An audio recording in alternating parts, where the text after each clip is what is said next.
The movie begins in the aftermath of Gaddafi's toppling, when local militants raid his large arsenal. This leads to local militant turf wars, which result in Benghazi becoming one of the most dangerous places on earth. Following this, every international embassy shut down, with the exception of a U.S. diplomatic outpost and a CIA base nearby in Benghazi, which come under the protection of the GRS. Following these events, GRS member Jack Silva travels to Benghazi, where he is picked up by Tyrone Roan Woods, the commander of the GRS team, at the airport. After the friends greet each other, they head out to their base. En route, they witness a shooting, and before they realize it, they are boxed in by some local militants. Roan calls to the base to call his men for help, but CIA Chief Bob says Roan's men are not allowed to leave the base. The militants try to force them to open their cars for inspection, but Roan threatens them with drone raids if the militants harm them. This forces the militants' hands, and they let them go. Later on, Roan and Jack arrive at the CIA base. Roan immediately confronts the chief for not sending his guys.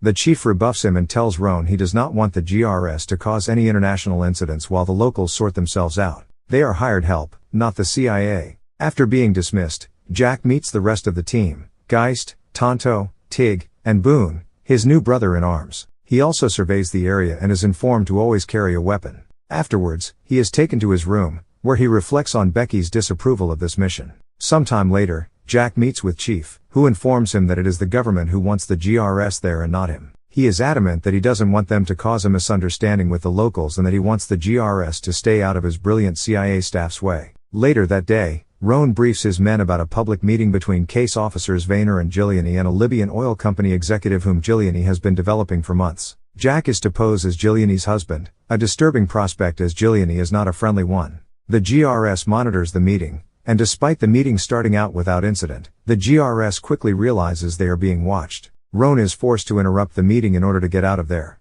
When Jack gets the alert, he immediately drags Giuliani and Vayner back to the car. The CIA agents are highly upset, but that subsides once they realize they are being tailed. After a car chase, Roan causes the tail to lose control and crash into a nearby forklift before he escapes. Sometime later, Jack ends a call with the guilt-tripping Becky and the kids before joining a meeting call with Glenn Doherty, the GRS commander in Tripoli. Glenn informs the GRS that U.S. Ambassador to Libya, Christopher Stevens, will be joining them in Benghazi on Monday at the Special Mission Compound on a state detail with a small security team. They will be protecting the ambassador once he arrives. Following this brief, the men head to the Special Command Outpost, where they come across some local militants called 17th of February. After bypassing them, they meet with Scott Wickland and Dave Ubben, DSS agents protecting the compound. After surveying the compound, the GRS men are disappointed to find the DSS under-equipped and the compound highly vulnerable. If any big element attacks the outpost, it is doomed. Nonetheless, Roan lets the DSS agents know that they will be 1 mile away at the CIA post if anything goes down. Just call for help, and they will zoom in. On Monday, the GRS along with local translator Amal met with irritable local militants, who they calmed down with the AMBO, a peace sign, before they bought weapons off so that they could trace the truck and find the supplier. Later on, Ambassador Stevens meets the team and briefs them that it is important to promote peace with the Libyans for the sake of democracy. While most of the team is attentive, Tonto falls asleep. Chief confronts him afterwards and warns him that this is his last chance to act like a professional, or he will send him home. Later on, GRS escorted Ambassador Stevens to a meeting with Benghazi's mayor, but they were appalled when unauthorized journalists came to cover the event. However, as the ambassador speaks, the event proceeds without incident. Later that day, GRS warns the DSS agents that they were lucky. After clearing this up, the DSS introduces the GRS to Sean Smith, a surveillance specialist hooking up the premises. Following this, the GRS returns to base. The next day, the base carries on routinely while observing the 11th anniversary of the September 11th attacks. The ambassador worries about the security risks surrounding the premises as he notices local Libyans surveying the outpost. Meanwhile, the GRS members communicate with their families back home. It is at this time that Jack learns Becky is pregnant. This proves to be the only remarkable event of the day, as the afternoon passes without an event. However, as the sun goes down, local militants begin to gather before attacking the outpost at sundown with rifles and mortars. They catch the ambassador and his DSS by surprise by breaking into the building and shooting everyone in sight. Following the overwhelming attack, Wickland retreats with the ambassador and Smith into a safe room. Meanwhile, the GRS notices the harrowing events from the CIA base and prepares to assist the ambassador. However, the chief insists that February 17th should go instead of them, as they have no jurisdiction in the area and the GRS are instruments of last resort. Glenn, who is aware of the situation, calls for a plane to Benghazi. At this moment, the militants approach the safe room menacingly. Back at the base, as Tonto recruits Amal to help them translate when speaking with 17th of February, Chief insists that Roan stand down. Back in town, Geist extracts Giuliani from another meeting amid the attacks. Meanwhile, news of the attack has just reached the U.S., just as the militants attack the ambassador and the GRS wait impatiently for clearance to move back to the CIA base. While they wait, the militants set the outpost on fire, with Willick, Stevens, and Smith still in the safe room. After witnessing the fire and receiving calls for help, the chief unwillingly relents, and the GRS speeds off to the outpost. However, on their way, they are intercepted by a militant roadblock, and before Amal can communicate with them, another rival militant group arrives, sparking a shootout. Meanwhile, back at the base, Geist arrives with Giuliani and instructs the chief to lock the building down before rushing out to the outpost. At the same time, Roan and the others approach the outpost and fight off the militants on February 17th, all the while shocked at how normal this is to the locals. They take out various militants before finally reaching the outpost, where they find Wickland, who managed to escape without Stevens or Smith, forcing GRS to search for Stevens and Smith in a fiery building. However, they are only able to find Smith, who is dead. Later on, as the GRS gathers the surviving DSS agents, Amal tells them the militants intend to rally for another attack. GRS gathers whatever they can before preparing to escape. Before they can escape, they fight off another wave before GRS loads the remaining DSS agents into a car for their escape. Jack tries to instruct Wickland to turn left once they reach the road so that they can return to the base, but Wickland appears too out of it to comprehend. However, he drives off, leaving the GRS to escape. However, he turns right and drives right into the militants.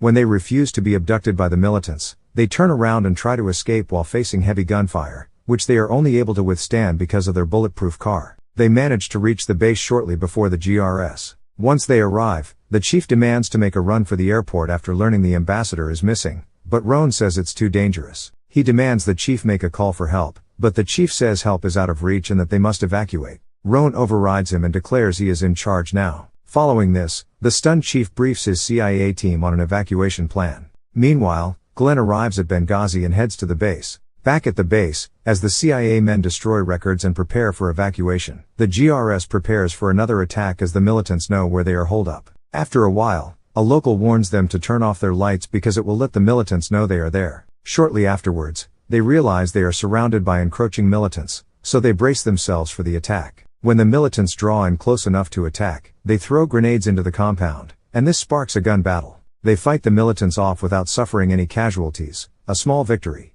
Later on in the night, Glenn finally lands at Benghazi but is delayed by haggling generals who are vying for the fee to take them to the base. Back at the base, as the GRS and DSS keep guard on the premises and fend off militants, the CIA agents continue calling for help. Roan tells him he understands and lets him join them. Later on, Amal and Giuliani negotiate with the generals to lead Glenn to the base. Roan learns that Glenn is in Benghazi but cannot find their way there because they are unfamiliar with the territory. He tries to engage the local authorities' assistance, but they are being uncooperative. Meanwhile, back at the airport, Glenn warns the generals that if anyone dies at the base because of the delays, he will kill them all. Back on the base, the chief learns that Stevens may have been found in a local hospital. Meanwhile, Giuliani meets Geist on a roof and brings him food. He asks her if they managed to get help from the US, but she tells him it is unlikely. Geist reveals he does not know but tells her to reach out to her people just in case. Elsewhere, Tonto tries to get Amal to leave for his safety, but Amal believes he's still in it. As Jack reveals that he believes that Glenn may head out to Stevens before them if he is still alive, they realize another wave of militants is approaching the building.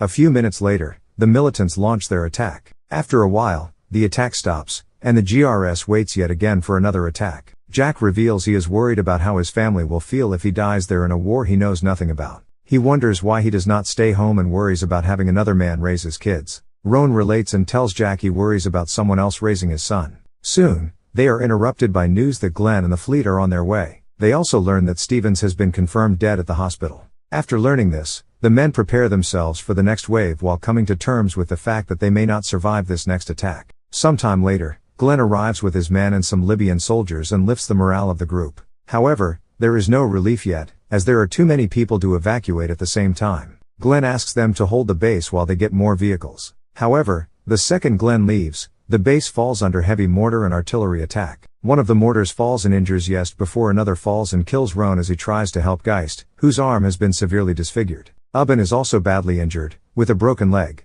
As Tig prays over Roan's dead body while Jack mourns nearby, Geist returns inside the base and receives medical help. He is shortly followed by Ubben, whose leg is broken. As the men recover from this onslaught, they are horrified to find another large troop of Libyans approaching the base. As they brace themselves for the final showdown, with Tonto swearing to go down swinging, Tonto observes as the Libyans display the jumbo and realize they are allies. He breaks down from the overwhelming relief. Shortly afterwards, the GRS, DSS, and CIA evacuated the premises. A despondent chief tries to stay, but Jack forces him to snap out of it because his staying means more men will have to come and save him again. He complies, and they evacuate the building. Tonto closes the gates and invites Amal to leave with him, but Amal refuses and apologizes for the embarrassing events caused by his countrymen. When the Americans leave, the Libyans go in and recover their dead. In the final scenes, the evacuees arrive at the airport, where they board relief planes. Gilliany and the chief thank Jack and the GRS for their service. Nearby, Tonto gives 17 feds the keys to their cars, and the freedom fighters run off with the vehicles gleefully. The remaining GPS speculate that the attack was no mere incident and may have been planned weeks in advance, but they are grateful to have had each other to rely on during the attack while also being grateful to be able to go home. Before they leave Libya, Jack tells Becky about the event before revealing that they have lost Roan and that this will be his last ever tour. He looks at his friend's corpse one last time before they leave Libya. It is revealed that following this incident, Libya fell under international condemnation, and that after this tour, most of the men retired from the service. And the movie ends here. Thanks so much for watching. Let us know your thoughts on the film in the comments section below. If you enjoyed the video, please like it and also watch some of our other videos. And before you go, make sure to subscribe to the channel for more movie recaps.